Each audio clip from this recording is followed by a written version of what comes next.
বিশ্বাস ছাড়া আলটিমেটলি কখনো কোনো রাজনীতি হয় না, আকীদা ছাড়া কোনো ধরনের আইন হয় না, আকীদা ছাড়া কোনো ধরনের শাসন হয় না। এগুলো একদম পলিটিক্যাল সায়েন্সের মানে একদম বাচ্চা লেভেলের কথাবার্তা।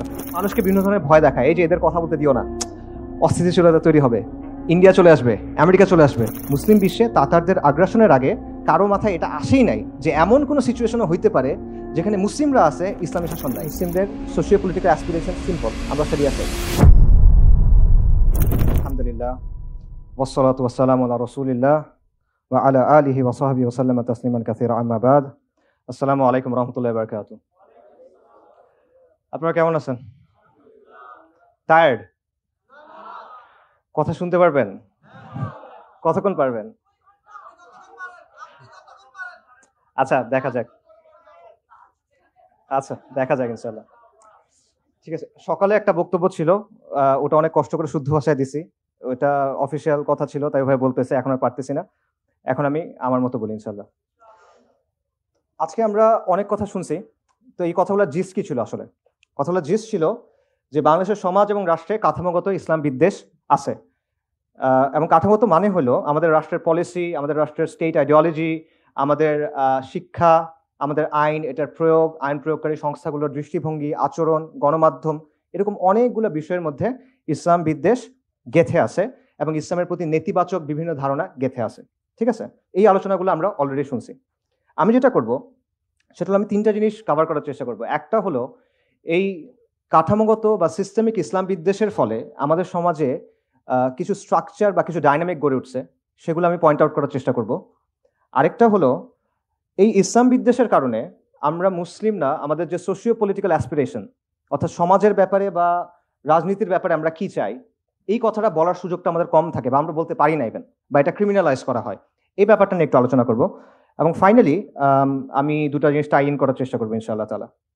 আচ্ছা, সো আমাদের সমাজে এই যে কাঠামোগত ইসলাম বিদ্বেষ আছে বা সিস্টেমিক ইসলাম বিদ্বেষ আছে, এটার ফলাফলগুলো কি কি? এটার একটা ফলাফল হলো যে আমাদের সমাজে ইসলাম এক্সক্লুডেড। মানে কি?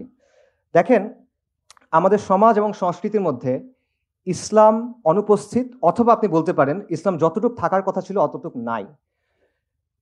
ব্যাপারটা চিন্তা করে দেখেন যে ধরেন উপমহাদেশের পৌত্তলিক যে ধর্মগুলো আছে, সেখান থেকে আচার আচরণ, রীতি, অনুষ্ঠান, বেশভূষা, এগুলো কিন্তু আমরা খুব ইজিলি বাঙালি সংস্কৃতি বলে গ্রহণ করে নেই।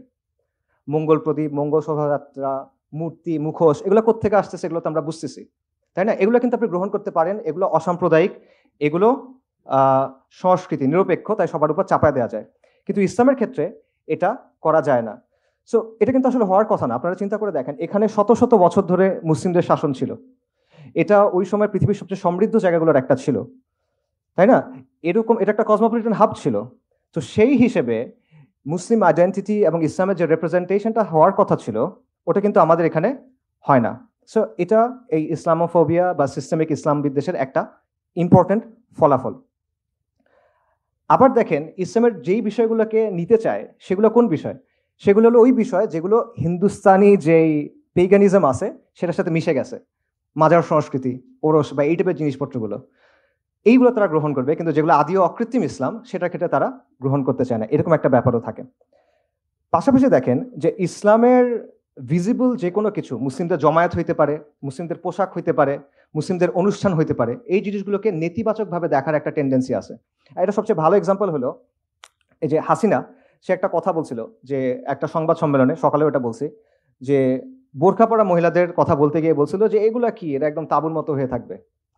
এবং এটা ইন্টারেস্টিং। কেন ইন্টারেস্টিং? কারণ হাসিনা কিন্তু নিজেকে ইসলাম বিদ্বেষ হিসেবে প্রেজেন্ট করে না, সে প্রেজেন্ট করে সে একজন তাহাজ্জুদ গুজার মানুষ, সে খুব রিলিজিয়াস, জানামাজ সাথে নিয়ে ঘুমায়, মানে বিছনা থেকে গরম দিয়ে সে জানামাজে পড়ে, এরকম একটা অবস্থা। তো এই ভাইবে আছে, কিন্তু সেও বুঝে যে এইটা বললে তার সমস্যা হবে না, সে কিন্তু নামাজের ব্যাপারে এটা বলবে না, এত নামাজ পড়ার কি দরকার, এটা কখনো হাসিনা বলবে না। সে কি বলবে?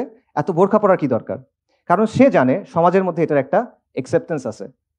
ঠিক আছে, সো এই জিনিসটা যে ইসলাম বিদ্বেষ যে আসলে আমরা মনে করতে পারি এটা আসলে ওরকম শক্তিশালী কিছু না, বাট এটা আসলে অনেকাংশে সমাজের মধ্যে নর্মালাইজড, সব বিষয়ে না হলেও অনেক বিষয় আসলে নর্মালাইজড। পাশাপাশি দেখেন যে মুসলিমদের জমায়েতকে ক্ষতিকর হিসেবে দেখানোর একটা টেন্ডেন্সি আছে। করোনার সময় দেখেন সব চলতেছে, মসজিদে জামাত হবে না, কলকারখানায় করোনা যায় না, সে অনেক বড় মুত্তাকি, সে শুধু মসজিদে থাকে, মানে জাহেদ লোক, সে আর কোথাও যাচ্ছে না, সে মসজিদে এসে বসে আছে, এরকম একটা অবস্থা। তারপর ধরেন 71 টিভি না ডিবিসি আমার মনে নাই, এখানে আমি জানি না আসলে আছে কিনা, যাই হোক, তাদের এক আলোচনায় বলতেছিল যে মুসলিমদের কবর দেওয়ার দরকার নেই, পুড়ে দাও।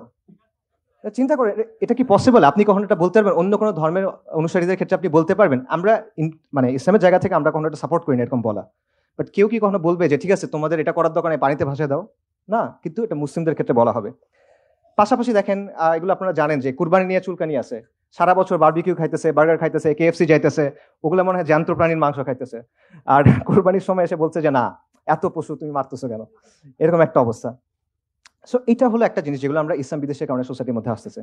আরেকটা দেখেন যে মুসলিমদেরকে আউটসাইডার হিসেবে দেখানোর একটা প্রবণতা, যে কারণে ভাই যে আলোচনা করতেছিল যে সাহাবা মসজিদে, এই আলোচনা আসলে যে কারণে গুরুত্বপূর্ণ।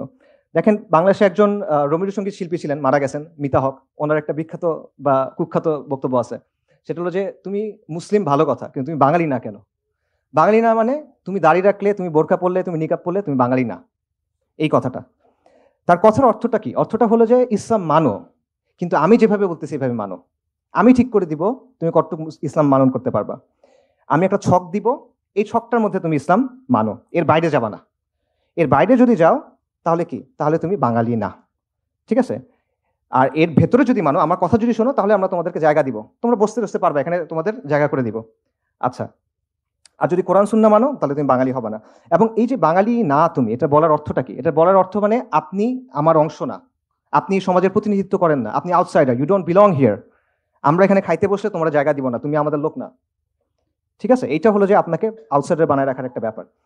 এবং ব্যাপারটা একটা এরকম যে হয় নিজেকে বদলাও, সহি বাঙালি হও, নইলে বাইর হও, ঠিক আছে? আমরা জমিদার, তোমরা চাষা ভুষা, যেমনে বলবো এমনি থাকবা, এরকম একটা ব্যাপার। আচ্ছা, সো মিতা হক সেকুলারদের যে অংশের প্রতিনিধিত্ব করে সেটা এখন কিছুটা দুর্বল, আলহামদুলিল্লাহ। বাকি এই বয়ানটা আসলে যায় নাই এখনো, এই বয়ান এখনো বহাল তবিয়তে আছে। কিভাবে আছে? আপনারা এখন একটা কথা শুনছেন যে বাংলাদেশে আরবের ইসলাম চলবে না, বাংলার ইসলাম চলবে। এই কথার সাথে মিতা হকের কথার আসলে পার্থক্য কি? কোনো পার্থক্য নাই, লিটারেলি কোনো পার্থক্য নেই, এক্স্যাক্টলি সেম কথা। আমি তোমাকে ইসলামের একটা ভার্সন দিব, আমি তোমাকে ইসলামের একটা ছক দিব, এর ভিতরে ইসলাম মানবা, এর বাইরে যাবা না। এর বাইরে গেলে তুমি ভিনদেশি খারেজি।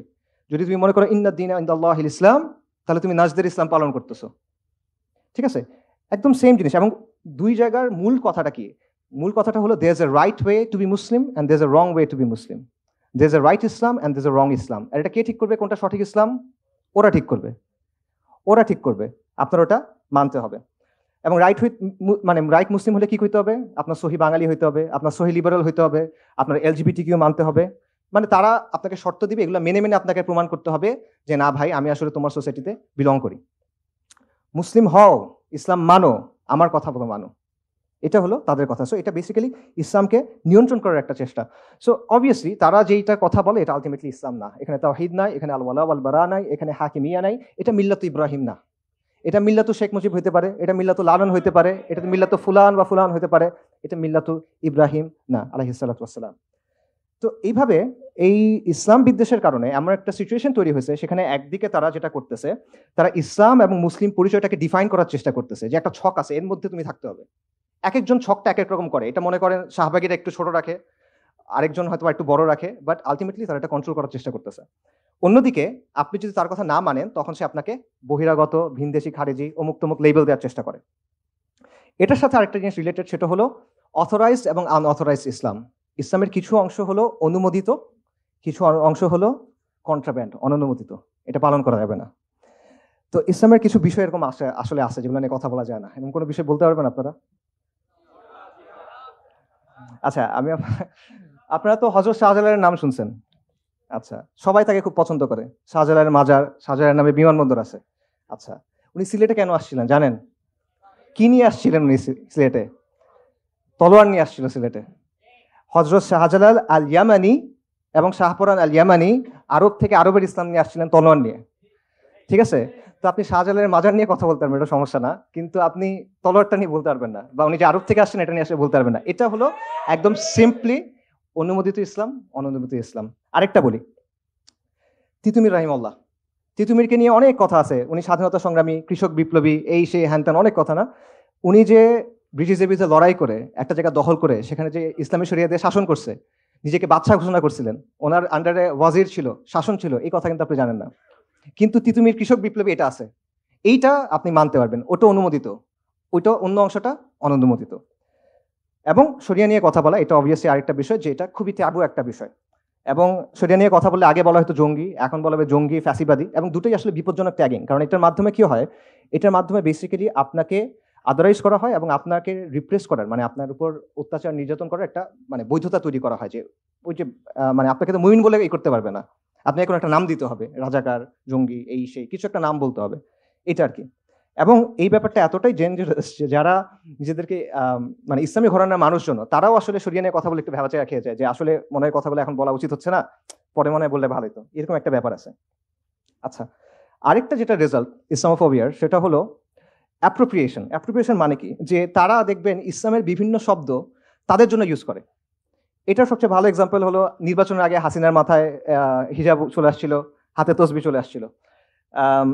বাকি আমরা ওই যে জুলুম, মজলুম, শাহাদা, আমাদের দেশে তো নূহ নবীর নৌকা, এই কথা প্রচলিত ছিল আলাইহিসসালাম। এবং এটা কিন্তু জুলাইয়ের আন্দোলনে আমরা দেখছি। জুলাই আন্দোলনে আমরা কি দেখলাম, একদম সবাইকে আমরা চলেন, সবাই রাস্তায় বের হয়ে যায়, হাসবুনাল্লাহু ওয়া নি'মাল ওয়াকিল, সবাই তাহাজ্জুদে দাঁড়ায় যান, আমরা শহীদ হব, এরকম অনেক কথাবার্তা, আল্লাহ আল্লাহ আল্লাহ। আর শেষ হওয়ার পরে গায়রুল্লাহর কাছে যাইতে হবে এখন।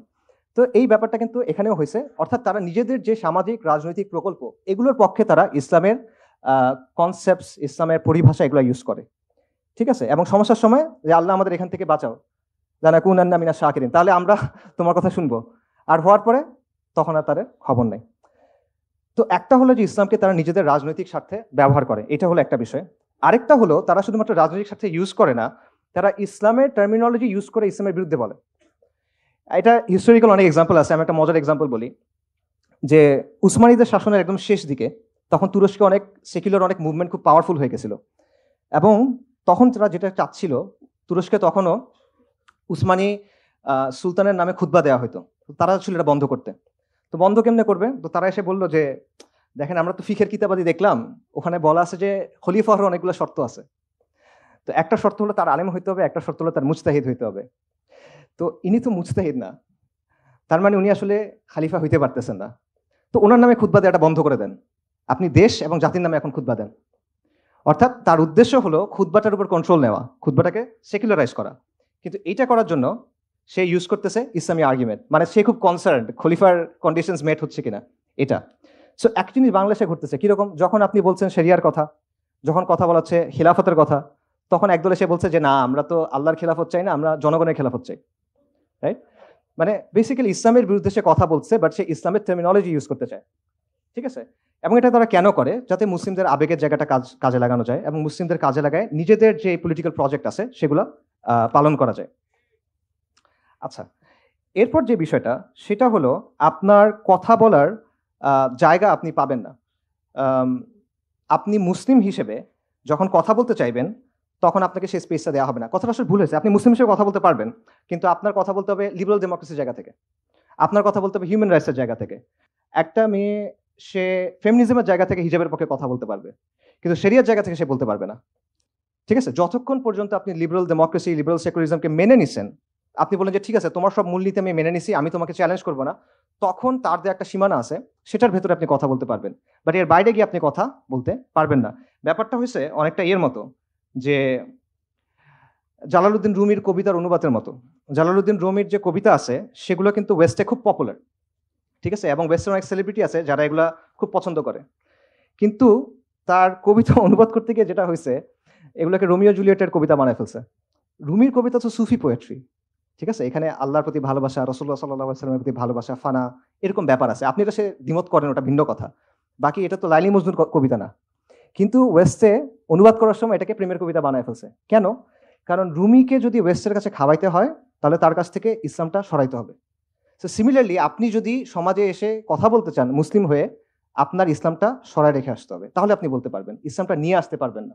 সো আপনি যখন ইমান, আকিদা, হালাল, হারাম, আল ওয়ালা আল বারা, এই সব কিছু ছেড়ে চলে আসছেন এবং ইসলামের খালি খোলসটা আছে, তখন সে আপনাকে মানে গ্রহণ করবে, তার আগে সে আপনাকে গ্রহণ করবে না।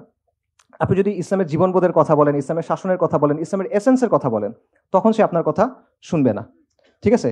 আর আপনি যদি ইসলামের কিছু ওয়ার্ড ইউজ করে তার যে চিন্তা ভাবনাগুলো আছে, সেকুলারিজম, ডেমোক্রেসি, ফেমিনিজম, এগুলোর পক্ষে কিছু ব্যাখ্যা দিতে পারেন, তাহলে আপনি মহাবিদ্বান, আপনি বিশাল দার্শনিক, আপনি মহা চিন্তাবিদ, ঠিক আছে, যুগের ইমাম। সো এইটা আর কি অবস্থা। তো এবং এই সব কিছুর ফাইনাল রেজাল্টটা হলো যে আমরা সামাজিক এবং রাজনৈতিকভাবে মার্জিনালাইজ। এই সব কিছুর রেজাল্টটা হলো যে আপনি কি ধরনের সমাজ চান, আপনি কি ধরনের শাসন চান, এটা বলার সুযোগটা আপনার নাই। এখন আমরা বলি যে আমরা কি ধরনের সমাজ এবং শাসন চাই। আচ্ছা, সমাজ এবং শাসনের ব্যাপারে ইসলামের নর্মেটিভ মানে ইসলামের ডিফল্ট অবস্থানটা কি? ইসলামের ডিফল্ট অবস্থা হলো শরিয়া। মুসলিমরা শরিয়ার অধীনে থাকবে, মুসলিমদের সমাজ, মুসলিমদের শাসন শরিয়ার অধীনে থাকবে, এবং আইডিয়ালি একজন ইমামের আন্ডারে, একজন খালিফার আন্ডারে পুরো মুসলিমরা থাকবে। এটা ইসলামের একেবারে নর্মেটিভ অবস্থান। ক্লাসিক্যাল যুগ থেকে শুরু করে প্রি মডার্ন সময় পর্যন্ত এর কোনো ব্যতিক্রম আপনি পাবেন না, নেভার, সম্ভব না। ঠিক আছে? যত আলোচনা হয়েছে, আপনি আহকামুস সুলতানিয়া বলেন, আল মাওয়ার্দি বলেন, আল জুয়াইনি বলেন, আল গাজ্জালি বলেন, ইবনু জামা, ইবনু তাইমিয়া, ইবনু খালদুন, যতজন আছে একদম প্রি মডার্ন টাইম পর্যন্ত সবার মত হলো এই জায়গা থেকে শুরু হয়েছে যে মুসলিমদের শাসনে, মুসলিমদের সমাজে শাসন হবে শরিয়া দিয়ে। এইটার বাইরে কোনো কথা নেই। এবং আইডিয়াল সিচুয়েশন সবসময় এটা যে একজন খালিফার আন্ডারে পুরো মুসলিমরা একত্রিত থাকবে। এই অবস্থার সাথে ব্যতিক্রম করছে এমন কেউ নাই। এবং তাতারদের আগ্রাসনের আগে, মুসলিম বিশ্বে তাতারদের আগ্রাসনের আগে কারো মাথায় এটা আসেই নাই যে এমন কোনো সিচুয়েশনও হইতে পারে যেখানে মুসলিমরা আছে, ইসলামী শাসন নাই। এটা তাদের didn't even ochre to them. ঠিক আছে? তো এটা হলো একদম বাই ডিফল্ট, মানে আমাদের একদম ইনবিল্ট অবস্থান। কিন্তু এই অবস্থানটা আজকে অপরিচিত হয়ে গেছে টু দ্য এক্সটেন্ট, যখন কেউ এটা বলে যে আমরা শরিয়া চাই, তখন এটা মনে হয় মহা র্যাডিক্যাল একটা কাজ হয়ে গেছে। অথচ এটা ইসলামের একদম ডিফল্ট পজিশন। মানে আপনি যেমন নামাজের ব্যাপারে কি আপনার কাছে যদি বলে 5 ওয়াক্ত সালাত নাকি 6 ওয়াক্ত, আপনি অবাক হয়ে যাবেন, এটা কি বলে? এটা ওরকম একটা ব্যাপার। সো এই চেঞ্জটা আসলে কিভাবে হলো? এই চেঞ্জটা হয়েছে কলোনিয়াল যুগে, উপনিবেশিক আগ্রাসনের সময়। উপনিবেশিক আগ্রাসনের দুটা কাজ হয়েছে। এক, তারা আমাদের উপর তাদের শাসন চাপায় দিছে। বা তার আগে তারা কি করছে? আমাদের তো একটা শাসন ছিল, সেটাকে তারা একদম স্টেপ বাই স্টেপ সিস্টেম্যাটিকভাবে ডিসম্যান্টেল করছে। ঠিক আছে? এটার কিছু এক্সাম্পল আপনারা শক্তিফের আলোচনায় শুনছেন যে যখন সূর্যাস্ত আইন হয়েছে, চিরস্থায়ী বন্দোবস্ত হয়েছে, একটা সোসাইটির ইকোসিস্টেম কিন্তু সম্পূর্ণ চেঞ্জ হয়ে যায়। এই যে মুসলিম এলিটরা ছিল, তাদের জমিদারি যখন চলে গেল, তাদের উপর কিন্তু অনেক একটা কমিউনিটি ডিপেন্ডেন্ট। এটা কিন্তু পুরো জিনিসটা আসলে ওলটপালট হয়ে যাচ্ছে। আরেকটা জিনিস চিন্তা করেন, জাস্ট একটা এক্সাম্পল, ওয়াকফ বা আওকাফ যে সিস্টেমটা, এটা কিন্তু মুসলিম বিশ্বে একসময় যত ল্যান্ড ছিল তার মধ্যে 1/3 ওয়াজ ওন্ড থ্রু আওকাফ, ওয়াকফের মাধ্যমে। এবং ওয়াকফ কিন্তু শাসকের আন্ডারে না, এটা কমিউনিটি ওন্ড। এবং মুসলিম বিশ্বে যত ওয়েলফেয়ার কার্যক্রম হইতো ম্যাক্সিমাম হইতো ওয়াকফের মাধ্যমে। ওয়েলফেয়ার স্টেটের ধারণাটা কিন্তু আসলে ইসলামে নাই। কেন নাই বলতেছি, কারণ ওয়েলফেয়ার স্টেট মানে হলো স্টেটের সাইজটা অনেক বড় হবে এবং স্টেট অনেক ট্যাক্সেশন করবে, নাহলে সেগুলো আপনাকে দিবে কেমনি? এতগুলো সার্ভিস দিতে হলে আপনার ট্যাক্সেশন নেওয়া হবে না। তো ইসলামে কিন্তু ব্যাপারটা এরকম ছিল না। ইসলামে সোশ্যাল ওয়েলফেয়ারের কাজকর্মগুলো হতো আওকাফের মাধ্যমে, ওয়াকফের মাধ্যমে, যেগুলো কমিউনিটি ওন্ড, যেখানে শাসকের নিয়ন্ত্রণ নাই। এবং এটার ফলে একটা সুন্দর কমিউনাল ইকোসিস্টেম কিন্তু তৈরি হইতো। ওই ওয়াকফ থেকে যারা পড়তেছেন, যারা স্টুডেন্টরা, মাদ্রাসার স্টুডেন্টরা হইতে পারে, এখানে আলেমরা হইতে পারে, গবেষকরা হইতে পারে, বিধবা, ইয়াতিম, মিসকিন, সবার জন্য টেক কেয়ার কিন্তু আপনি ওখান থেকে করতেছেন। এবং শাসকের কোনো ওয়ে নাই সেখানে এসে ইন্টারফেয়ার করার। এটা কি করে? এটা কমিউনিটিকে পাওয়ারফুল করে, এম্পাওয়ার করে, এবং এটা সেন্ট্রালাইজ যে পাওয়ার স্টেটের বা শাসকের যে সেন্ট্রালাইজ পাওয়ার, সেখানে একটা লিমিট দেয়। তো ইউরোপিয়ানরা কি করছে? সিস্টেম্যাটিক্যালি এটা নষ্ট করে ফেলছে। এসেই প্রথমে সেন্ট্রালাইজ করছে, গভর্নমেন্ট আন্ডারে নিয়ে নিছে, তারপর ওগুলা নষ্ট করে দিয়েছে পুরোপুরি ভাবে। সো এইভাবে যেটা হলো যে কলোনিয়াল যুগে তারা আমাদের সিস্টেমটা আপরুট করছে, উঠায় ফেলছে পুরোপুরি, তারপর তারা নিজেদের সিস্টেমটা বসায় দিছে। তখন আমরা কি করছি? মুসলিমরা কি করছে? উপমহাদেশের কথা চিন্তা করেন, আমরা শুরু থেকে এটা বাধা দিয়ে আসছি। প্রথমে কারা বাধা দিয়েছেন? যারা এস্টাবলিশড পলিটিক্যাল ফোর্স ছিলেন, যেমন নবাব সিরাজউদ্দৌলা অথবা টিপু সুলতান। তাদের অলরেডি রাজনৈতিক শক্তি ছিল, তারা চেষ্টা করছেন এদের সাথে ফাইট করে এদেরকে প্রতিহত করার, ব্যর্থ হয়েছেন। তারপর কি হয়েছে? তারপর আপনি দেখবেন সব রিভাইভালিস্ট মুভমেন্ট তৈরি হয়েছে, তাজদিদি মুভমেন্ট। এবং এই সবগুলো তাজদিদি মুভমেন্টের উদ্দেশ্য কি ছিল?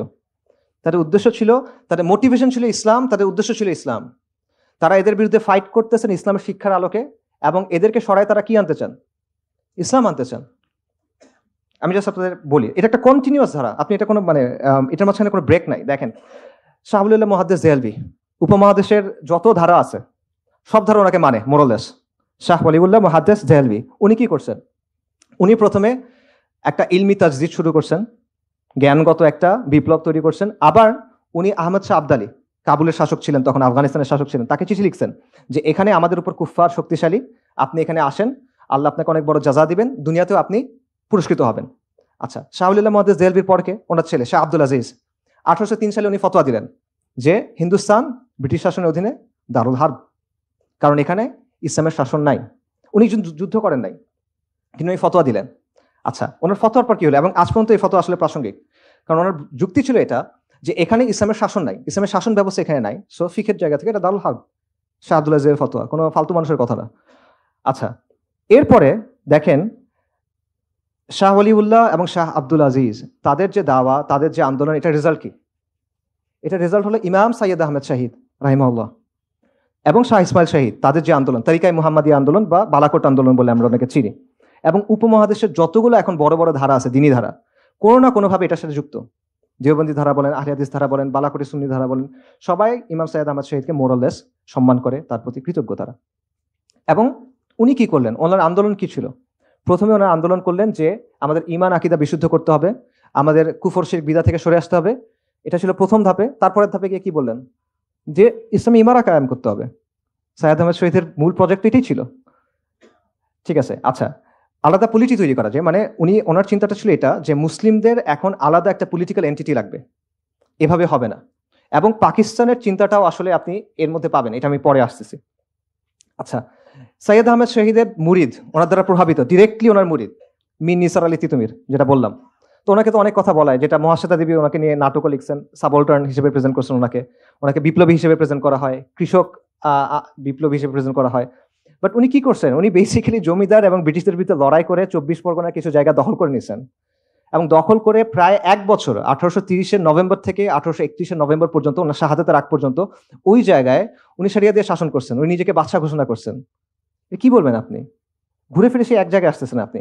এরপর দেখেন সাইয়্যেদ আহমেদ শাহিদের খালিফা, সাদিকপুরের একটা সম্ভ্রান্ত আলেম পরিবার, বিখ্যাত পরিবার, মাওলানা উইলায়াত আলী এবং মাওলানা ইনায়েত আলী। ওনারা কি করলেন? 1831 6 মে বালাকোটে সাইয়্যেদ আহমেদ শাহিদ শহীদ হয়ে গেলেন। এরপরে 1840 দশক থেকে মাওলানা উইলায়াত আলী এবং মাওলানা ইনায়েত আলী পুরো ভারতবর্ষ জুড়ে ব্রিটিশদের বিরুদ্ধে একটা আন্দোলন গড়ে তুললেন। তাদের আন্দোলনের রাজনৈতিক কেন্দ্র হলো সাদিকপুরে, পাটনা, তাদের মিলিটারি বেস হলো ওয়াজিরিস্তানে, সিত্তানা, এবং তাদের দাওয়াতি অনেক জায়গা ছিল বাংলাদেশে, বিশেষ করে বেঙ্গল, মানে যেটাকে আমরা এখন উত্তরবঙ্গের আহলে হাদিস বেল্ট মনে করি, ওই জায়গায়। এবং আপনার একটা বই আছে দ্য ইন্ডিয়ান মুসলমানস, আপনারা চাইলে এটা পড়ে দেখতে পারেন, উইলিয়াম হান্টারের। সেখানে প্রথম 1, 2, 3 চ্যাপ্টার আপনারা পড়ে দেখবেন যে কত সফিস্টিকেটেড একটা নেটওয়ার্ক ওনাদের ছিল। ওনারা বেঙ্গল থেকে টাকা পয়সা মানুষ সব ওই ওয়াজিরিস্তানে, সিত্তানাতে পাঠাতেন, এবং সেইখানে তারা ব্রিটিশদের বিরুদ্ধে লড়াই করে গেছেন কয়েক দশক। ব্রিটিশরা 60টার বেশি অভিযান পরিচালনা করছে তাদের দমন করার জন্য, পারে নাই পুরোপুরি তাও। এবং ব্রিটিশদের এই ছিল যে এরা হলো হিন্দুস্তানে আমাদের শাসনের বিরুদ্ধে একটা পার্মানেন্ট থ্রেট। এই লোকেরা, এই মাওলানা উলিয়াত আলীর যারা অনুসারীরা ছিল, এবং মাওলানা আবুল হাসান নাদভী ওনার বিখ্যাত বই, উনি বলছেন যে ভারতবর্ষের স্বাধীনতার পেছনে যাদের অবদান, সবাইকে এক পাল্লায় দিবেন, সাদিকপুরীদের আরেক পাল্লায় দিবেন, এটা বেশি ভারী হবে। সো তাদের উদ্দেশ্য কি ছিল? আবারও শরিয়া কায়েম করা। এরপর আসেন শামেলির কথায়, 1857 সালে মহাবিপ্লব বা বিপ্লব যেটাই বলেন। ওই সময় উত্তরপ্রদেশের একটা জায়গা আছে থানা ভবন, সেখানে জনগণ রাস্তায় নেমে আসলো, ব্রিটিশরা পালায় গেল। তখন কয়েক মাস সময় সেখানে ইসলামী শরিয়া দ্বারা শাসন হয়েছিল। কারা করছিলেন? ইমদাদুল্লাহ মুহাজির মাক্কি, কাসেম নানতুবি, রাশিদ আহমেদ গাঙ্গুহি। এনারা কারা? আকাবিরা দেওবন্দ। এনারা গিয়ে দারুল উলুম দেওবন্দ গঠন করছেন। তাদের উদ্দেশ্য কি ছিল? শরিয়া ছিল। তারপর আসেন আমি মনে করি আমাদের জন্য সবচেয়ে প্রাসঙ্গিক যারা, ফরাজি আন্দোলন, এবং এটা সমসাময়িক আন্দোলন। 1818 সালে হাজী শরীয়তুল্লাহ রাহিমাহুল্লাহ উনি ফরাজি আন্দোলন শুরু করেন। ফরাজি আন্দোলন যুদ্ধ করে নাই। বালাকোট এবং তিতুমির, বাঁশের কেল্লা, দুটা তো কাছাকাছি সময়, মেতে একটা, নভেম্বরে একটা। এরপরে ওনারা যুদ্ধ করেন নাই, কিন্তু ওনাদের মতো আন্দোলন চালায় গেছেন। তাদের অবস্থান ছিল হিন্দুস্তান দারুল হার্ব, এই জন্য ওনারা জুমার নামাজ পড়তেন না। এখন একটা ফিকিভাবে আপনি তার সাথে দ্বিমত করেন, ওটা ইস্যুটা না। আমার পয়েন্টটা হলো যে এটা কিন্তু একটা পলিটিক্যাল পজিশন। তারা বলছে যে এই শাসনটাকে, এটা দারুল হার্ব, এটা আমাদের ডিফল্ট পজিশন না। সো আমরা আমাদের ডিফল্ট যেভাবে আমাদের নর্মালি ইসলাম পালন করার কথা, সেটা আমরা এখানে পালন করতে পারতেছি না। পাশাপাশি তারা কিন্তু বিভিন্ন ধরনের আন্দোলন করছেন। আমরা ফরাজি বলতে বুঝি যে তারা হয়তো বা শুধুমাত্র কুফর শিরক বিদআর বিরুদ্ধে কথাবার্তা বলছে, বাট ব্যাপারটা কিন্তু এরকম না। তাদের একটা অর্গানাইজেশনাল স্ট্রাকচার ছিল, তাদের প্যারামিলিটারি বাহিনী ছিল, লাঠিয়াল বাহিনী ছিল, তারা চর দখল করতেন, আন্দোলন করতে, বিভিন্ন কৃষক আন্দোলন তারা করছেন, বিভিন্ন অসহযোগ আন্দোলন তারা করছেন, এবং তারা রাষ্ট্রের উপর চাপ প্রয়োগ করছেন। একটা ইন্টারেস্টিং ঘটনা আছে, সেটা হলো যে একবার হাজী শরীয়তুল্লাহর ছেলে, তারপর যিনি নেতা হয়েছেন দুদু মিয়া, ওনাকে একবার ব্রিটিশরা ধরে নিয়ে গেছে। তো রায় হবে ফরিদপুর আদালতে, এবং আদালতের পাশে হলো নদী। তো রায়ের দিন ফরাইজিরা 3000 নৌকা নিয়ে হাজির হয়েছে, নৌকা ভর্তি লাঠিয়াল, যে রায় যদি দুদু মিয়ার পক্ষে যায় তাহলে তো ঠিক আছে, যদি পক্ষে না যায় আদালত ভেঙে বের করে নিয়ে যাবে। সো তারা ওইভাবে প্রেশারও দিচ্ছেন, প্রেশারাইজও করছেন, ঠিক আছে। এবং পরে শেষ পর্যন্ত তার পক্ষে রায় দিছিল, আর ভাঙতে হয় নাই। এর বাইরে ফরাইজিদের নিজস্ব আদালত ছিল, তাদের শরিয়া আদালত ছিল, তাদের যে কন্ট্রোল যে জায়গাগুলো ছিল সেখানে তাদের শরিয়া আদালত ছিল, যেখানে হানাফি ফিক অনুযায়ী শাসন হইতো। এবং ডক্টর মুহাম্মদ আহসানুল্লাহ ফয়সাল কিছুদিন আগে মারা গেছেন রাহিমাহুল্লাহ, ওনার একটা থিসিস আছে, এটা ফরাইজিদের নিয়ে সবচেয়ে ডিটেল কাজ আমার দেখা, মুইনুদ্দিন খানের কাজের চেয়ে অনেক বেশি ডিটেল। ওখানে উনি এই সবগুলো আনছেন, যে শুধু ঢাকা, বৃহত্তর ঢাকা অঞ্চলে 22টা শরিয়া আদালত ছিল তাদের, ফরাইজিদের, ঠিক আছে। তো এই আবারও দেখেন, ঘুরে ফিরে ফরাইজি আন্দোলন যারা আলটিমেটলি স্ট্রাগলে যায় নাই, আর্ম স্ট্রাগলে যায় নাই, তারাও আলটিমেটলি কি চাইছে? শরিয়া চাইছে। অর্থাৎ কন্টিনিউসলি আপনি বারবার দেখতেছেন যে আমাদের শরিয়া শাসন ছিল, ওটা হয়তো ফ্লড ছিল, সমস্যা নাই, কিন্তু ছিল। এরপরে ব্রিটিশরা আসলো, তারা এটা সরাই দিল। এরপর আমাদের প্রথম ইম্পালস কি ছিল? আমাদের প্রথম ইম্পালস ছিল যেটা সরাই আবার সরিয়ে আনতে হবে, লজিক্যালি, রাইট? এটি তো হওয়ার কথা। এবং শুধু এটা এইখানে না, এই একই সময়ে পুরো মুসলিম বিশ্বে আপনি অনেকগুলো আন্দোলন দেখবেন যেগুলোর মোরাললেস একই ধরনের রুট। প্রথমে তারা সংস্কার আনছে, কুফর শিরক বিদার বিরুদ্ধে সংস্কার করছে, তারপর তারা একটা তাজদিদি মুভমেন্ট হয়েছে, তারপর তারা তামকিনের দিকে গেছে। এটা একটা কমন প্যাটার্ন আপনি দেখবেন। এবং শুধু এইটা না, এই যে পাকিস্তান যে রাষ্ট্র, এটার সাথে এই সিলসিলা সম্পর্ক আছে। পাকিস্তান আন্দোলন কারা করছে? মুসলিম লীগ কারা করছে? আলিগড়ের ছাত্ররা, আলিগড়ি ধারা যেটাকে বলা হয়। আলিগড় কার brain child? Sir Syed Ahmed Khan ইংরেজদের অনেক ওয়াফাদার গোলাম ছিল, এটা সত্য। তবে এটাও সত্য যে সে শাহ ইসমাইল শহীদ এবং সৈয়দ আহমেদ শহীদের চিন্তাধারা অনেক প্রভাবিত ছিল। এবং এটা সবচেয়ে বড় প্রভাব সেটা হলো ইমাম সৈয়দ আহমেদ কি চাচ্ছিলেন? উনি চাচ্ছিলেন মুসলিমদের একটা আলাদা পলিটিক্যাল এন্টিটি হোক, একটা ইসলামী ইমারা, মুসলিমদের একটা আলাদা জায়গা হবে যেখানে শরিয়া দিয়ে শাসন হবে। এই জায়গাটা সৈয়দ আহমেদও গ্রহণ করছে, আলিগড়িটাও গ্রহণ করছে, মুসলিম লীগও গ্রহণ করছে। খালি একটা জিনিস বদলায় ফেলছে, মুসলিমদের একটা আলাদা পলিটি হবে, সৈয়দ আহমেদ শহীদ বলছেন এটা শরিয়া দিয়ে শাসন হবে। আর ওখানে আস্তে আস্তে এটা চেঞ্জ হয়ে গেছে, এটা লিবারাল সেকুলারিজম দিয়ে শাসন হবে। বাট এটা বীজটা কিন্তু এইখানে। এবং এইটা নিয়ে একটা খুব ভালো থিসিস আছে এডিনবারা ইউনিভার্সিটির একজনের, আপনারা চাইলে ওটা পড়তে পারেন, লম্বা অনেক নাম বলতেছি না। ইভেন পাকিস্তানের যে অবজেক্টিভ রেজলিউশন, যেটা কারারদাদে মাকাসেদ বলে, সেখানে একটা কথা আছে যে এটা কুরআন সুন্নাহর বাইরে কোনো কিছু এখানে আসবে না, এরকম একটা কথা আছে। এই কথাটা কেন আসলো? এটা তো সবাই সেকুলার, ওরা এই কথাটা কেন আনলো? কারণ ওই সময় পর্যন্ত ব্যাপারটা এমন ছিল যে মুসলিমরার জন্য তো এইটাই ডিফল্ট, যে আমরা তো আসলে শরিয়ার অধীনেই থাকবো, রাইট?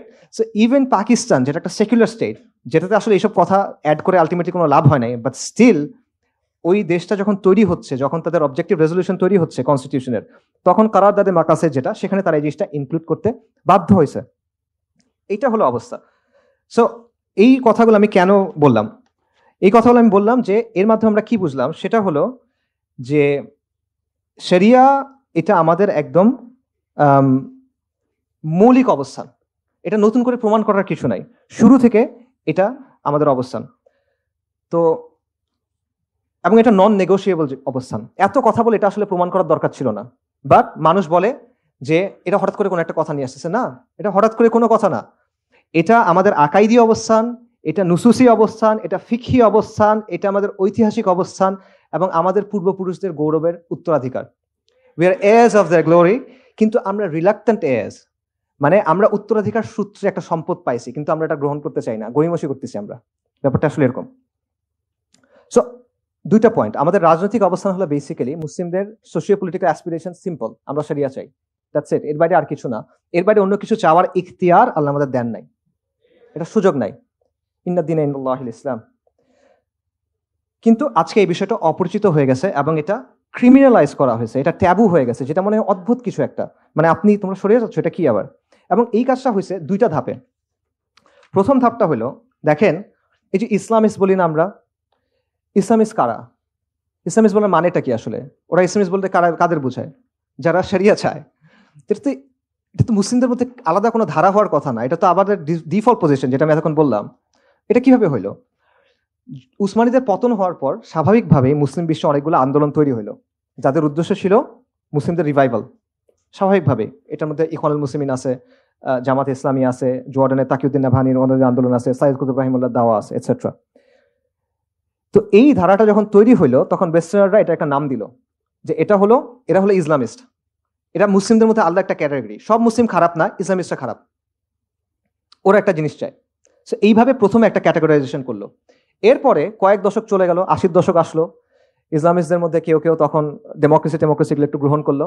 তখন তারা আরেকটা ভাগ করলো, যে ভালো মুসলিম আছে, খারাপ মুসলিম আছে। খারাপ মুসলিম হলো এই ইসলামিস্টরা। ইসলামিস্টদের মধ্যে কিছু মন্দের ভালো আছে, ওরা ডেমোক্রেসি একটু মানে। আর একটা আছে, কিছু আছে একদম খারাপ, এগুলো হলো র্যাডিক্যালস। ঠিক আছে? সো এই দুই ধাপে আলটিমেটলি এটা হয়েছে। এবং আজকে আমরা কোন অবস্থায় আসি? আজকে যারা ওই যে পলিটিক্যাল ইসলামিস্ট, তারা এখন আর শরিয়ার কথা বলে না, এখন শরিয়ার কথা শুধুমাত্র র্যাডিক্যালরাই বলে, আর কেউ আসলে বলে না। তো এবং ইন্টারেস্টিংলি এই জিনিসটাও আপনি কলোনিয়াল সময়ে পাবেন। আবার উইলিয়াম হান্টারের বইটাতে যাই। উইলিয়াম হান্টারের বইতে যারা ব্রিটিশদের বিরুদ্ধে যুদ্ধ করতেছিল, এই যে মাওলানা উলায়াত আলী, ইনায়াত আলীর যারা অনুসারীরা, তাদের একটা নাম দিছে সে। কি নাম? হিন্দুস্তানি ফ্যানাটিক্স, ধর্মান্ধ। এবং তাদের যে জায়গাটা, ওটার নাম ছিল দ্য ফ্যানাটিক বেস, ধর্মান্ধদের ঘাঁটি। ঠিক আছে? সো এই হলো অবস্থা। এবং এই কাজটা ওরা সবসময় করে, যে মুসলিমদের মধ্যে কিছু হলে ভালো, স্যার সৈয়দ আহমেদ ভালো, সৈয়দ আহমেদ শহীদ খারাপ। ঠিক আছে? মোল্লা ব্র্যাডলি ভালো, আরেক মোল্লা খারাপ। এই জিনিসটা ওরা সবসময় করে। এবং সবচেয়ে দুঃখজনক বলেন, ইন্টারেস্টিং বলেন, মুসলিমদের মধ্যে একটা অংশ আছে যারা ভালো মুসলিম হইতে চায় ওদের কাছে, এবং এটা হওয়ার জন্য ওরা বাকি মুসলিমদের ক্ষতিও করতে চায়। তাহলে আনফর্চুনেট বাস্তবতা। তো আজকের সমাজের হিসেবে যদি আমরা চিন্তা করি, স্যার সৈয়দ আহমেদ কিরকম মুসলিম? ইমাম সৈয়দ আহমেদ শাহিদ, উনি কিরকম মুসলিম হবেন? তিতুমির কিরকম মুসলিম হবেন? হাজী শরীয়তুল্লাহ কিরকম মুসলিম হবেন?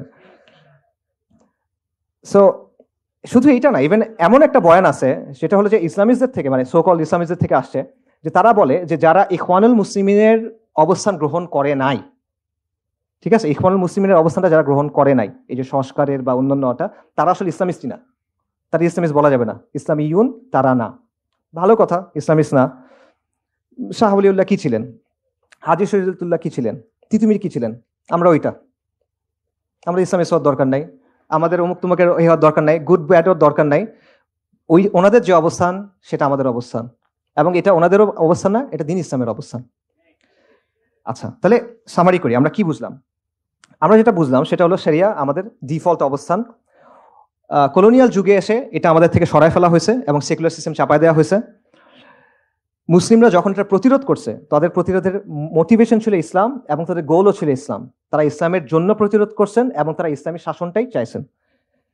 এবং এই অবস্থাটা পরিবর্তন হয়েছে আলটিমেটলি 20 শতাব্দীতে এসে, যখন ইউরোপিয়ানরা যাওয়ার সময় এমন কিছু মানুষকে পাওয়ারে রেখে গেছে যারা তাদের মতোই চিন্তা করে। আচ্ছা, সেই সাথে যেটা হয়েছে যে বিভিন্ন নামে, এই যে আপনি শরিয়া চান, এই যে আমাদের অ্যাসপিরেশনস, এটাকে ক্রিমিনালাইজ করা হয়েছে বা ট্যাবু বানায় ফেলা হয়েছে। এটা হলো অবস্থা। সো এর ফলে আলটিমেটলি এখন অবস্থাটা এমন দাঁড়াইছে যে মুসলিমরা যদি একত্রিত হয় সমাজ বা পলিটিক্স নিয়ে কথা বলতে, তখন এটা একটা ভীতিকর বিষয় হয়ে যায়। মুসলিমরা যদি এবং মানুষকে বিভিন্ন ধরনের ভয় দেখায়, এই যে এদের কথা বলতে দিও না, অস্থিতিশীলতা তৈরি হবে, ইন্ডিয়া চলে আসবে, আমেরিকা চলে আসবে, রাইট? এদের কথা বলতে দিলে ডেভেলপমেন্ট ক্ষতিগ্রস্ত হবে, এই ধরনের একটা অ্যান্টিসিপেটরি ফিয়ার তৈরি করা হয়। সেই সাথে বিদ্যমান ব্যবস্থার অল্টারনেটিভ নিয়ে আপনি যে কথা বলবেন, যে না, নেশন স্টেটের বাইরে অন্য কিছু থাকতে পারে, এই কথা বলার সুযোগ আপনার নাই। সেকুলার ডেমোক্রেসির বাইরে যে অন্য কিছু আপনি থাকতে পারে, এই কথা বলার সুযোগ আপনাকে দেয়া হয় না। এবং ফাইনালি মুসলিম যে পরিচয় এবং মুসলিমদের যে রাজনীতি, এটার বয়ানটাকে তারা কন্ট্রোল করার চেষ্টা করে। এবং এইখানে সেকুলাররা কিন্তু একেবারেই কনসিস্টেন্ট না তাদের জায়গায়। উদাহরণ দেখেন, কিছুদিন আগে ঢাকা ইউনিভার্সিটিতে সিরাজ শিকদারের একটা মিউরাল হয়েছে। সিরাজ শিকদারকে সর্বহারা পার্টির নেতা। সর্বহারা পার্টি কি চায়? তারা মাওবাদী দল। তারা সশস্ত্র সংগ্রামের মাধ্যমে, বিপ্লবের মাধ্যমে সরকার উৎখাত করে কমিউনিজম প্রতিষ্ঠা করতে চায়। এই পার্টির মাধ্যমে অপহরণ হয়েছে, খুন হয়েছে, ব্যাংক ডাকাতি হয়েছে, এবং তাদের মধ্যে আন্তঃপার্টি খতমের রাজনীতি বলে একটা বিষয় ছিল, যে পার্টির ভেতরে একজন একজনকে মেরে ফেলতেছে, খতমের লাইন। তাকে নিয়ে কিন্তু আপনি মিডল বানাতে পারছেন। এরকম আরো ঘটনা আছে 90-এর দশকে, এরকমও হয়েছে যে সিরাজ শিকদারকে নিয়ে স্মরণ সভা হয়েছে, সেখানে ঢাকা ইউনিভার্সিটির একজন প্রফেসর এসে বক্তব্য দিচ্ছে তার ব্যাপারে, খুব মানে আবেগ ভরে তার কথাবার্তা বলতেছে। আপনি তো চিন্তা করতে পারবেন, উল্টা দিক থেকে চিন্তা করেন তো। এবং আপনারা একটা স্লোগান শুনবেন এখন, মাতৃভূমি অথবা মৃত্যু, এটা শুনছেন না কয়েকদিন আগে? এটার অরিজিন কি জানেন? পাত্রিয়া বা মুয়ার্তে। এটা হলো 1960-এ ফিডেল ক্যাস্ট্রোর একটা স্লোগান, এবং 64 সালে চে গুয়েভারা ইউএন জেনারেল অ্যাসেম্বলিতে গিয়ে, জাতিসংঘের সাধারণ অধিবেশনে গিয়ে একটা বক্তব্য দিয়েছিল, তারপর সেটা এইভাবে শেষ করছে, পাত্রিয়া বা মুয়ার্তে, জন্মভূমি অথবা মৃত্যু। এটাই এখন খুব ভালো স্লোগান, আমরা ইউজ করতেছি, আমরা না মানে ইউজ করতেছে। ক্যাস্ট্রো আর চে গুয়েভারা কি করছিল? তারা তারা সশস্ত্র বিপ্লবের মাধ্যমে সরকারকে উৎখাত করে তার নিজের আদর্শ প্রতিষ্ঠা করছিল, তাই না? সো এইরকম একটা লোকের টি শার্ট আপনি পড়তে পারতেছেন, তার ক্যাপ পড়তেছেন, আপনি খুব ভালো হিরো, প্রগতিশীল, অনেক জোস। কিন্তু আমি মুসলিম, আমি যদি বলি যে আমি শরিয়া চাই, সেটা আমি বলতে পারবো না, এটা somehow tabu.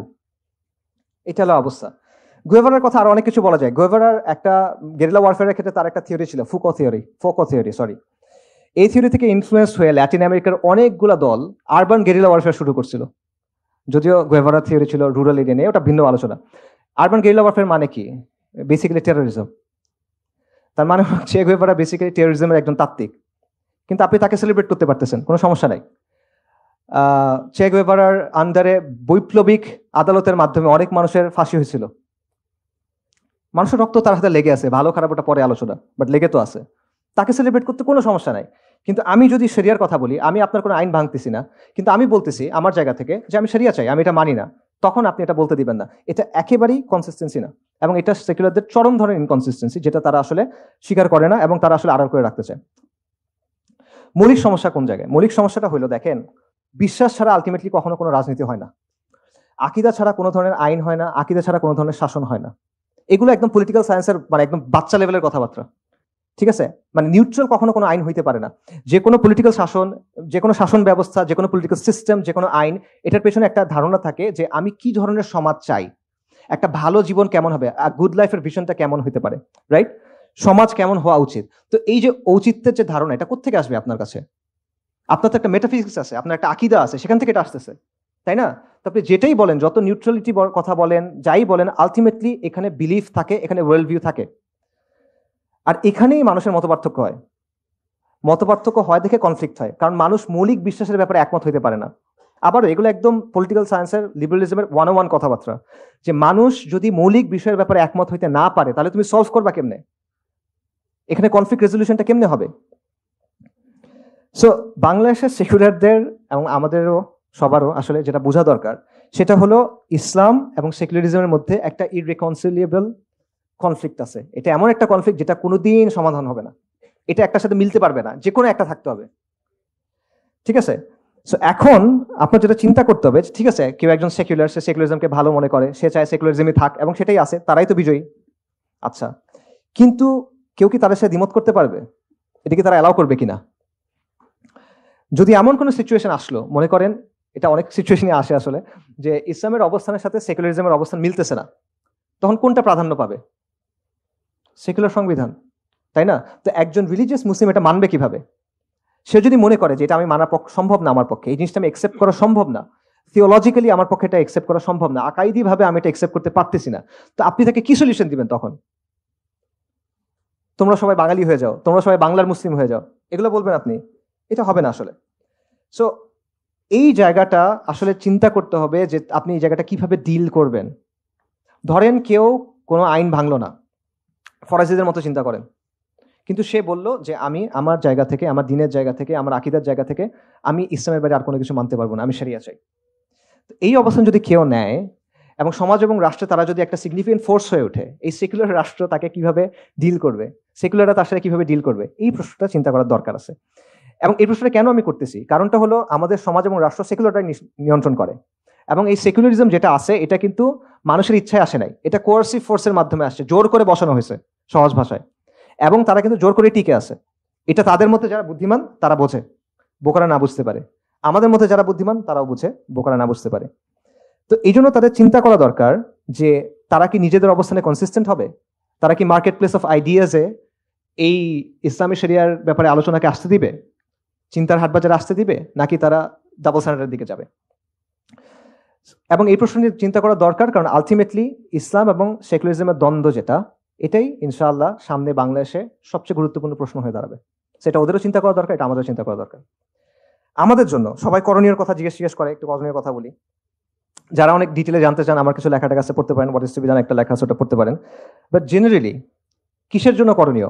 By the way, ইসলাম বিদ্বেষের জন্য করণীয়, শরিয়ার জন্য না, ইসলাম বিদ্বেষের জন্য করণীয় বলতেছি। আচ্ছা, আপনার কয়েকটা ফ্রন্টে কাজ করতে হবে। একটা কাজ হলো আদর্শিক ফ্রন্টে, আইডিওলজিক্যালি। সেটা কি? প্রথম হলো ইসলামের বিশুদ্ধ আদর্শ ধারণ করা, কমপ্লিটলি ইসলামের যে ওয়ার্ল্ড ভিউটা আছে এটা গ্রহণ করা। এর মধ্যে জোড়াতালি আছে, নিশ্চিতভাবে আছে আপনার গ্রহণ করার মধ্যে, এটা আমি নিশ্চিত। কারণ আমরা যেভাবে ইসলামটা বুঝি, আমাদের সমাজে যেটা ইনপুটটা দেয় ওটা একটা করাপ্টেড ইনপুট। সো এটার মধ্যে জোড়াতালি আছে, এই জোড়াতালিগুলো খুঁজে খুঁজে বের করে আপনার সরাইতে হবে। বিশুদ্ধভাবে সম্পূর্ণভাবে ইসলামী ওয়ার্ল্ড ভিউটা আপনার গ্রহণ করতে হবে, যেভাবে সাহাবায়ে কেরাম রাদিয়াল্লাহু আনহুম বুঝছেন। আবু বকর রাদিয়াল্লাহু আনহুকে এসে আবু জাহেল বলছে যে তুমি শুনছো মুহাম্মদ কি বলছে সাল্লাল্লাহু আলাইহি ওয়াসাল্লাম? কি বলছে? যে উনি একদিনে নাকি এক রাতে নাকি মক্কা থেকে জেরুজালেম গেছে, আবার ফিরে আসছে। এটা তুমি বিশ্বাস করো নাকি? উনি এটা আসলেই বলছেন, বিশ্বাস করি। এই জন্য ইনি আসাদ্দিক। এটা হলো ইমান। এইভাবে আপনার ইসলামটাকে গ্রহণ করতে হবে। সো এটা হলো প্রথম কাজ। দ্বিতীয় যেটা কাজ, সেটা হলো এই ইসলাম বিদ্বেষের যে স্তম্ভগুলো আছে, যেগুলো ভাইদের আলোচনায় অনেকগুলো আসছে, সেকুলারিজম, বাঙালি জাতীয়তাবাদ ইত্যাদি ইত্যাদি, এগুলোকে আপনার আউটরাইট অ্যাটাক করতে হবে আদর্শিকভাবে। আউটরাইট অ্যাটাক করা, ডিলেজিটিমাইজ করতে হবে কমপ্লিটলি। আপনি এর সাথে কুসুম কুসুম ভালোবাসা করতে পারবেন না, যে ঠিক আছে এটা একটু আছে, ওইটা একটু আছে, না না এটা ভালো ওইটা ভালো, এইরকম করলে রবীন্দ্রনাথের কবিতা আসলে খুব ভালো, রবীন্দ্রনাথের কবিতা খুব ভালো, খুবই ভালো, তার লেখাও খুবই ভালো, but it doesn't concern me. আমি তার সাহিত্যমান নিয়ে আলোচনা করতে আসি নাই। এটা আমার আইডেন্টিটি, অস্তিত্বের একটা প্রশ্ন। আমার যখন ফ্রি টাইম থাকবে আমি তখন এগুলো করবো, বউকে শোনাবো, ওটা ভিন্ন বিষয়। ঠিক আছে? সো এই ব্যাপারে আপনার কুসুম কুসুম অ্যাপ্রোচ নিলে হবে না। You have to completely delegitimize them. এই আইডেন্টিটি, এই ন্যারেটিভ আপনার ভেঙে ফেলতে হবে। এটা রেখে আপনি কখনো এই হতে পারবেন না। এখানে কোনো হাফ মেজার নাই। Half measure always fails. You have to go full in. এটা হলো একটা বিষয়। আরেকটা হলো আদর্শিক অঙ্গনে আরেকটা কাজ, যেটা আমি বারবার বলি, আবারও বলবো, বলে যাবো ইনশাল্লাহ। সেটা হলো ইসলাম এবং সেকুলারিজমের যে দ্বন্দ্ব, এটাকে আপনার বারবার সামনে নিয়ে আসতে হবে। যখন একটা সমাজের মধ্যে কোনো একটা দ্বন্দ্বের ব্যাপারে মানুষ একমত হয় যে আসলে এটা একটা প্রবলেম, তখন ওই সমাজটা কোনো একটা দিকে যাইতে পারে। তার আগ পর্যন্ত এটা ঘুরতে থাকবে। অনেক কিছু হবে, 69 হবে, 90 হবে, 24 হবে, 37 হবে, 51 হবে, অনেক কিছু হইতেই থাকবে। কিন্তু আপনি ঘুরতে থাকবেন, পরিবর্তন আসবে না। আপনার ওটা একটা জায়গায় নিয়ে যেতে হবে। এটা নিয়ে যাওয়ার সবচেয়ে সহজ, মানে এটা ওই যে নবীদের দাওয়ার তো অনেকগুলো স্টাইল ছিল, এক একজনের এক এক রকম স্টাইল ছিল আলাইহিস সালাতু ওয়াস সালাম। ইব্রাহিম আলাইহিস সালাম এই কাজটা কিভাবে করছিলেন? উনিকে মূর্তি ভেঙে দিয়েছেন ডিরেক্ট গিয়ে। তো এটা হলো মিলাতু ইব্রাহিম, ওনার স্টাইল এটা। আমরা এইভাবে হয়তো পারবো না, ওই আজিমাত আমাদের নাই। বাকি এটা বোঝা যে মূল জায়গাটা আপনার নিতে হবে এবং সমাজকে বাধ্য করতে হবে এই জায়গায় আসতে। নইলে আবার এটা ঘুরতে থাকবে, মানুষ মরবে, এই হবে সেই হবে, আলটিমেটলি কোনো পরিবর্তন আসবে না। এর বাইরে বাকি সবকিছু at the end of the day will amount to exercises in futility. Ultimately এখান থেকে তেমন কিছু আসবে না। আচ্ছা, এটা হলো একটা। কাজের ক্ষেত্রে কি করবেন? কাজের ক্ষেত্রে প্রথম যে পয়েন্টটা, সেটা হলো আমাদের সামাজিক শক্তি অর্জন করতে হবে। সামাজিক শক্তি মানে কি? এটা মানে আমাদের অনেক প্রতিষ্ঠান হবে, আমাদের অনেক টাকা পয়সা হবে, আমাদের অনেক ডিগ্রি থাকবে, এরকম কিছু না। এটা সামাজিক শক্তি না। আমি সামাজিক শক্তি একটা স্পেসিফিক পলিটিক্যাল সেন্সে ইউজ করতেছি। সামাজিক শক্তি মানে হলো আপনার চারপাশের যে পরিস্থিতি, আপনার চারপাশের যে এনভায়রনমেন্ট, এটাকে আপনি চেঞ্জ করতে পারেন বা ইনফ্লুয়েন্স করতে পারেন। এটা হলো সামাজিক শক্তি। এবং এটা একটা পলিটিক্যাল ডেফিনেশন। জিন শার্প নামে একজন পলিটিক্যাল সায়েন্সিস্ট ছিল, মারা গেছে, আমেরিকান। তার লেখা এটা আছে, এবং শুধুমাত্র তার লেখা না, আরো অনেকের লেখায় আছে। আমি স্পেসিফিক এই অর্থে বলতেছি সামাজিক শক্তি। অর্থাৎ আপনার সমাজে নেগোশিয়েট করার ক্যাপাসিটি অর্জন করতে হবে, আপনার প্রেশারাইজ করার ক্যাপাসিটি অর্জন করতে হবে। তা না হলে হবে না। আপনার অনেক টাকা পয়সা আছে কিন্তু এই ক্যাপাসিটি নাই, লাভ নাই, দখল হয়ে যাবে। আপনার অনেক প্রতিষ্ঠান আছে, এই ক্যাপাসিটি নাই, লাভ নাই, টেক ওভার করবে। ঠিক আছে? সো সামাজিক শক্তি হলো এমন সব ধরনের প্রভাব ও চাপ প্রয়োগের সক্ষমতার সমষ্টি, যেটা সমাজের এক গোষ্ঠী আরেক গোষ্ঠীর উপর প্রয়োগ করে। একদম বইয়ের ডেফিনেশন বললাম। আচ্ছা, ঠিক আছে। এবং এই যে সামাজিক শক্তি, এটা হলো পরের কাজ। এই সামাজিক শক্তি কখনো একা একা হয় না, এটা সামষ্টিকতা থেকে আসে, কালেকটিভ অ্যাকশন থেকে আসে। ঠিক আছে? আপনি একা একা এটা অর্জন করতে পারবেন না, আপনার একসাথে হইতে হবে। এটা না হলে এটা হবে না। সো এই সামষ্টিক কাজ কিভাবে করবেন? কমিউনিটি অ্যাক্টিভিটি হতে পারে, সোশ্যাল অ্যাক্টিভিজম হতে পারে, দাওয়া হতে পারে, বাট করতে হবে। এবং এটা কেন আপনি করবেন? এটা করবেন কারণ এই সমাজ আপনাকে দাঁড়ানোর জায়গা দিতে চায় না। আপনার ওই জায়গাটা করে নিতে হবে। এটা আরেকজন এসে দিয়ে যাবে না, কিন্তু এটা আপনাকেই করতে হবে। আপনার ছেলে এসে করবে না, আপনাকেই করতে হবে। সো এই জন্য আজকে যেহেতু এই জায়গাটা আপনার নাই, আপনি কোনো দল করেন না, আপনি কোনো নির্বাচন করেন না, আপনি মাদ্রাসা স্টুডেন্ট না, মাওলানা না, এটসেট্রা এটসেট্রা, তো আপনার কথা বলার সুযোগ নাই, এই তুমি কে, কথা বলছো কেন, যাও গা, জঙ্গি, এরকম। তো আপনার ওই জায়গাটা তৈরি করে নিতে হবে, এটা আপনাকে কেউ এনে ব্লাটিতে সাজায় এনে দিবে না, ঠিক আছে? উল্টো দিকে হেঁটে হেঁটে আসলে সমাজের যে স্রোত, এটা আপনাকে পরিবর্তন করতে হবে, এটা আর কোনো অপশন নাই, এখানে কোনো ম্যাজিক বুলেট সমাধান নাই। আপনার একদম গ্রাসরুট থেকে কাজ করতে হবে, আপনার নিজের এলাকা, নিজের পাড়া, নিজের গ্রাম, নিজের ইউনিভার্সিটি বা নিজের প্রতিষ্ঠান, এই জায়গাগুলো থেকে কাজ করতে হবে, এটা ছাড়া অপশন নাই। এবং এই কালেকটিভ অ্যাকশন, এই সোশ্যাল অ্যাক্টিভিজমের মাধ্যমে আপনার ওই অবস্থানটা তৈরি করে নিতে হবে। সো সমাধান এগুলো হলো আসলে সমাধানের জন্য অ্যাকচুয়াল স্টেপস, বোরিং স্টেপস, শুনতে ভালো লাগে না, গরম না, তেমন জজবা আসে না এগুলো শুনলে, কিন্তু আলটিমেটলি এগুলাই সমাধান আমি মনে করি। ফরাইজিরা কি করছিল দেখেন, তাদের জন্য অনেক অপশন বন্ধ ছিল, বাট স্টিল কিন্তু তারা কিন্তু একটা ব্যবস্থা করছিল। ও সরি, একটা কথা আমি বলতে ভুলে গেছি, ফরাইজিদের ব্যাপারে ব্রিটিশ আমলে একটা ম্যাজিস্ট্রেট ছিল নবীন চন্দ্র সেন, তার একটা কথা ছিল, বিখ্যাত উক্তি, যে ফরাইজিরা ব্রিটিশ রাজের অধীনে রাষ্ট্রের ভিতরে একটা রাষ্ট্র কায়েম করছে, স্টেট উইদিন এ স্টেট, এই হিসেবে তারা করছিল। সো একটা কালেকটিভ শক্তি হিসেবে আপনার সমাজে হাজির হইতে হবে এবং একটা নতুন সোশ্যাল ব্লক হিসেবে আপনার নিজেকে গড়ে তুলতে হবে। তখন আপনি নেগোশিয়েট করতে পারবেন, তখন আপনি চাপ দিতে পারবেন, তখন আপনার কথা তারা শুনতে বাধ্য হবে। তার আগ পর্যন্ত সে শুনবে না, সে কন্টিনিউসলি জমিদার কন্টিনিউসলি চেষ্টা করবে চাষাভুষাদেরকে দমন পীড়ন করতে, ঠিক আছে? আচ্ছা, সো শর্তগুলো, কাজগুলো কি কি বললাম? একটা হলো আদর্শিক বিশুদ্ধি, পরিপূর্ণভাবে ইসলামী ওয়ার্ল্ড ধারণ করা, ইসলাম বিদ্বেষের আদর্শিক যে স্তম্ভগুলো আছে সেগুলোকে আউটরাইট রিজেক্ট করা এবং অ্যাটাক করা, ইসলাম এবং সেকুলারিজমের দ্বন্দ্বকে সমাজের মূল দ্বন্দ্বে পরিণত করা, এবং কালেকটিভ অ্যাকশন, কমিউনিটি অ্যাক্টিভিজম, এবং এর মাধ্যমে সামাজিক শক্তি অর্জন করা। শেষ করি, সেকুলারদের বিভিন্ন ঘরানার অনেক বক্তব্য আছে, সেই বক্তব্যগুলোর মূল জিসটা কি? মূল জিসটা হলো ইসলামকে তাদের মতো কাটছাট করে ব্যাখ্যা করতে হবে, ইসলামকে তাদের দেওয়া প্রেসক্রিপশন অনুযায়ী মানতে হবে, এবং তারা কিছু রিকোয়ারমেন্টস ঠিক করে দিবে, কিছু মাপকাঠি ঠিক করে দিবে, শর্ত ঠিক করে দিবে, আমার সেগুলো দিয়ে দিয়ে প্রমাণ করতে হবে, এই যে দেখো আমি কিন্তু ভালো, আমাকে একটু জায়গা দাও, ঠিক আছে? অর্থাৎ সেকুলারদের স্ট্যান্ডার্ডে আমাদের কন্টিনিউয়ালি নিজেদেরকে প্রমাণ করতে হবে। সো চিন্তার এই পুরো ফ্রেমওয়ার্কটা আমাদেরকে রিজেক্ট করতে হবে। আপনি যা ইচ্ছা করেন সে আপনাকে ভালো হিসেবে মেনে নেবে না, সে সাময়িকভাবে হয়তো আপনাকে মানবে, বাট সে আপনাকে ইউজ করবে আলটিমেটলি। এটা একটা losing game, it doesn't work, ঠিক আছে? আমরা এই মাটির মানুষ, আমাদের এই পরিবারগুলো এখানে হাজার হাজার শত শত বছর ধরে আছে, আমরা এই ভাষায় কথা বলি, আমরা এই সমাজের অংশ, আমরা এই সমাজে কন্ট্রিবিউট করি। আমাদের কেন ওদের কাছে আত্মপরিচয়ের প্রমাণ দিতে হবে? আমাদের কেন ওদের কাছে গিয়ে পরীক্ষা দিতে হবে? ওদের কাছে ভাইবা দিব কেন আমি? ওরা কে? কারো খেয়াল খুশির জন্য তো আমরা আমাদের দিনকে বদলাবো না। কোনো জমিদারের আদেশ মতো তো আমার নিজেকে বাঙালি প্রমাণ করার দরকার নাই, আমার নিজেকে ভালো মুসলিম প্রমাণ করার দরকার নাই। আমি একজনের কাছে জবাবদিহি করব। ওরা কে? ওর কাছে আমার পাত্তা দেওয়ার কি আছে? আসলে কারো কথা শোনার টাইম নেই এত। বাংলাদেশের মুসলিমরা এই জমিনের সন্তান, আমরা এখান থেকে কোথাও যাইতেছি না, আমরা এখানেই থাকবো। আমাদের অতীত, বর্তমান, ভবিষ্যৎ এই ভূখণ্ডের সাথে যুক্ত, এবং এই মাটির উপর আমার যে দাবি আছে, এই দাবিও আমরা ছাড়বো না ইনশাআল্লাহ। এবং মুসলিমরা ইসলাম ছাড়বে না। আমরা গুনাহগার হইতে পারি, আমরা নাফরমান হইতে পারি, আমাদের মধ্যে নিফাক থাকতে পারে, আমাদের মধ্যে ফাহিশ থাকতে পারে, অনেক কিছু থাকতে পারে, আমরা পারফেক্ট না, আমরা অনেক খারাপ বান্দা, আল্লাহ নাফরমান বান্দা, কিন্তু আমরা ইসলাম কখনো ছাড়বো না ইনশাআল্লাহ। আমরা শরিয়া কখনো ছাড়বো না। এবং এটা শাহজালালের মাটি, এটা তিতুমিরের মাটি, এটা হাজী শরীয়তুল্লাহর মাটি। এই মাটি আমি ছেড়ে কই যাব? কারো যাইতে হলে অন্যরা যাবে, আমরা যাওয়ার কিছু নাই। এটা আমাদের মাটি ছিল, এটা আমাদের মাটি থাকবে। এই জমিনে শত শত বছর ধরে মুসলিমদের শাসন ছিল, সমৃদ্ধ শাসন। একসময় বাংলা ছিল পুরো ওয়ার্ল্ডের একটা হাব, এবং আগ্রাসী শত্রু এবং শোষণের বিরুদ্ধে বারবার রক্ত দিছি আমরা। এবং উম্মার মধ্যে এখনো পর্যন্ত সবচেয়ে বড় এথনিক গ্রুপগুলোর লিস্ট করেন, বাঙালি মুসলিম তার একটা, বেঙ্গল মুসলিম, বাঙালি মুসলিম, বাংলাদেশের মুসলিম, যা ইচ্ছা বলেন, আমরা সেই গ্রুপের একটা। তো এগুলো কি এমনি এমনি? আল্লাহ আযজা ওয়া জাল্লার সৃষ্টি জগতে কোনো কিছু এমনি এমনি হয়? এটার জন্য কোনো পরিকল্পনা নাই আল্লাহ আযজা ওয়া জাল্লার। এইখানে আপনি আসেন, আমরা কথাবার্তা বলতেছি, এই রিয়েলাইজেশনগুলো আমাদের হচ্ছে, এটার কোনো তাৎপর্য নাই? আল্লাহর কাছে এগুলোকে আমাদের জবাব দিতে হবে না?